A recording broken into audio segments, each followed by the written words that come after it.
Faut-il investir dans Accenture? C'est ce qu'on va regarder ensemble dans cette vidéo. Pensez à vous abonner à la chaîne, activer la cloche si ce n'est pas déjà fait. On commence tout de suite avec le cours de l'entreprise. Alors, Accenture, c'est une belle ligne droite jusqu'à décembre 2021. Et ensuite, on s'est mis à latéraliser.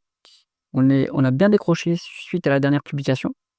Pourtant, bon, il me semblait pas si mauvaise que ça, la publication. On va regarder ce qu'il en est du point de vue du chiffre d'affaires. Donc, on va se mettre en 12 mois glissants, hop, en variation annuelle. Bon, ce qui est intéressant de noter, c'est que le point bas de la croissance a été atteint en août 2024, enfin 1,2%, et on réaccélère. Donc, aux 12 derniers mois glissants à mai 2025, on fait 6,2% de croissance. C'est quand même pas mal, hein. Ici, on a des acquisitions. Alors, on va se mettre en 12 mois pour les acquisitions. Ouais, il y en a un petit peu, hein, quand même encore. Ils ont fait des acquisitions entre novembre et mai. Donc ça booste un peu la croissance, totale. Maintenant, il y a un mix des 2. Il y a croissance organique et croissance externe. Donc très bien.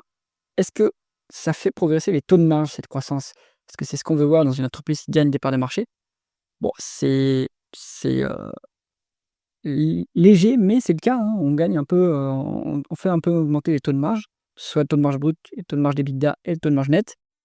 Donc il y a de l'amélioration sur le business, enfin, c'est le signe qu'on gagne des parts de marché sur la longue route.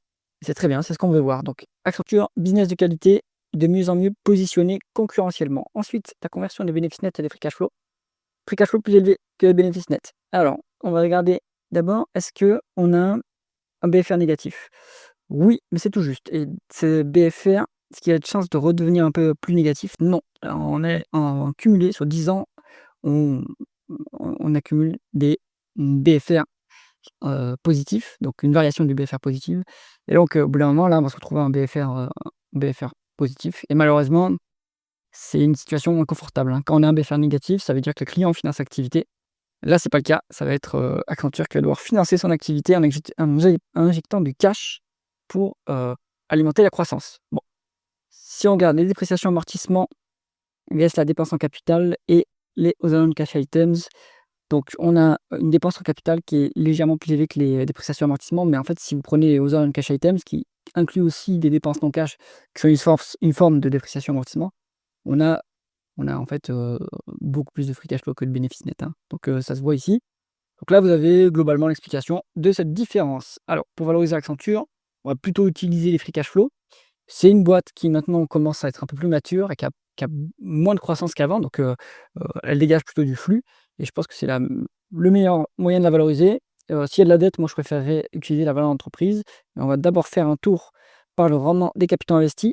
Alors, au début de la période, on avait quand même 51%, ce qui me semble très élevé, hein, mais c'est possible après, hein. Ce genre de business n'est pas du tout intensif en capital puisque c'est de l'humain, c'est du savoir-faire, c'est de la connaissance, c'est des compétences, donc on n'a pas forcément besoin de beaucoup de capital pour opérer. Bon, en tout cas, la trajectoire était baissière jusqu'à février 2025 et là, on a un léger rebond. Alors, est-ce que c'est un tout petit rebond et on se stabilise et on repart à la baisse ou est-ce qu'on va remonter?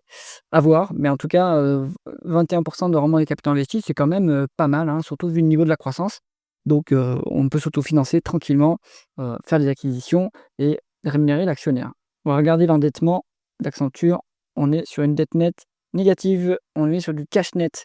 Ça, c'est super et ça nous génère des intérêts de placement, 4,2 milliards, hein, depuis 10 ans. Ça s'est fortement accéléré depuis, 2023 quand les taux ont monté. Donc ça, c'est bien. Après, est-ce que c'est le rôle d'une entreprise de générer des intérêts via des placements de trésorerie?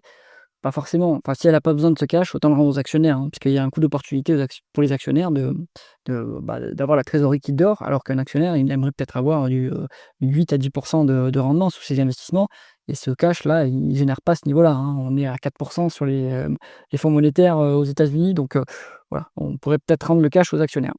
Et justement, en regardant le retour de cash aux actionnaires. Alors, hop, dividendes, actions en circulation et le rendement d'actionnaire, 3,9% de rendement d'actionnaire. C'est pas mal, hein, on n'a pas eu ça.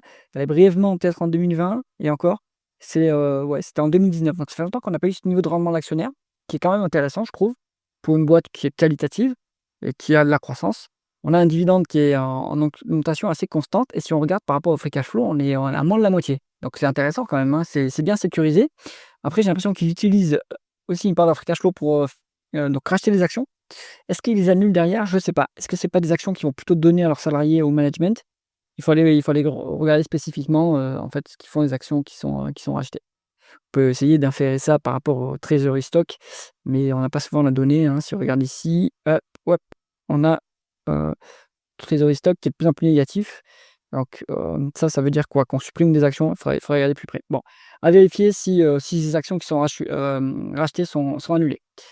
Ensuite, on va regarder la valorisation, on se met en price to free cash flow, hop, puisqu'on n'a pas de dette et qu'on a, des free cash flow plus élevés que les bénéfices nets, hop, ici. Donc la médiane, c'est 20,2, à l'heure actuelle, on a 17,4. Vous avez 30 de décote sur Accenture.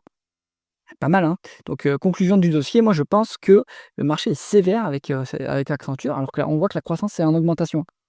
La valorisation est plutôt basse par rapport à l'historique, enfin plutôt, il y a une marge de sécurité. Bon après c'est pas donné non plus, hein, 17 fois les free cash flow, mais c'est pour une boîte américaine, c'est on va dire, raisonnable et vous avez une rémunération de l'actionnaire qui est à 3,9 sur un dossier, qualitatif comme cela. Moi je trouve que c'est intéressant. Donc, Accenture ça se met en watchlist et ça se creuse plus en détail si jamais vous voulez investir dans ce secteur. J'espère que cette vidéo vous a plu. Si c'est le cas, mettez un pouce vers le haut et pensez à vous abonner à la chaîne. À bientôt.